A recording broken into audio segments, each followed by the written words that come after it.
بسم الله الرحمن الرحيم الحمد لله والصلاة والسلام على رسوله الكريم أما بعد أيها الأحبة السلام عليكم ورحمة الله وبركاته وبعد السلام أحبتي في الله.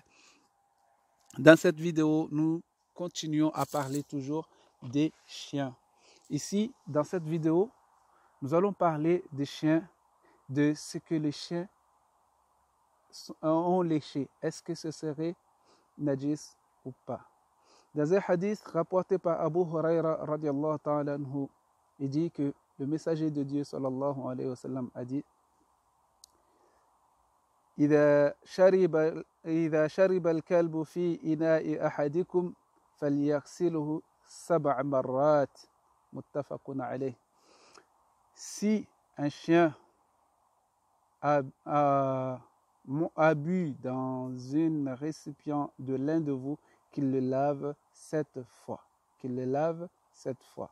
Dans une autre version de Muslim, il dit que la pureté du récipient de l'un de vous lorsqu'un chien boit dedans, c'est de le laver 7 fois, et la première avec de la terre. Premier lavage avec de la terre. C'est rapporté par Muslim.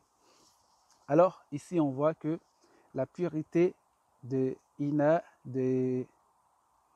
récipients, c'est avec de la terre.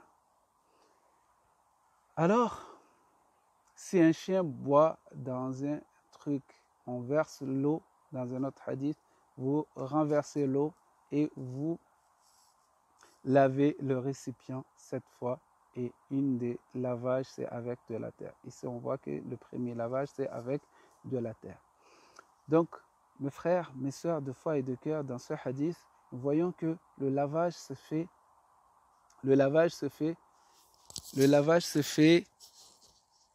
7 fois. Le premier avec de la terre. Nous pouvons aussi voir que ici, c'est renverser de l'eau. Renverser l'eau qui est dans le truc et de le laver. Le lavage se fait 7 fois. Est-ce que le lavage de ces trucs-là, c'est pour le purifier le truc, ou bien c'est juste pour enlever les traces de la bave de chien? Parce que dites-vous bien qu'un chien, lorsqu'il lèche quelque chose, il y a une trace, comme s'il y avait une limace qui est passée dessus. Nous, on ne le voit pas à l'œil nu. Mais c'est pareil. Est-ce que c'est juste à cause de ça qu'on nous demande de faire cela, ou bien c'est parce que le chien est najis? Et si le chien est najis, comme on le pense, dans un hadith rapporté par Ibn Umar radiallahu ta'ala anhu, il dit qu'à l'époque du prophète sallallahu alayhi wa sallam, les chiens تقبل وتدبر في المسجد في زمان رسول الله صلى الله عليه وسلم. Les chiens entraient et sortaient dans la mosquée à l'époque du messager sallallahu alayhi wa sallam, alors qu'ils ne l'ont pas versé de l'eau à cause de cela. Ils n'ont pas versé de l'eau à cause de cela. Alors, le chien serait-il najis? Et ce hadith-là de Ibn Umar, c'est rapporté dans Sahih al-Bukhari. Donc, si on pense que le chien est najis, pourquoi le chien, lorsqu'il va faire la chasse, lorsqu'il va chasser, comme on a vu dans le hadith sur la chasse, lorsqu'il va chasser les animaux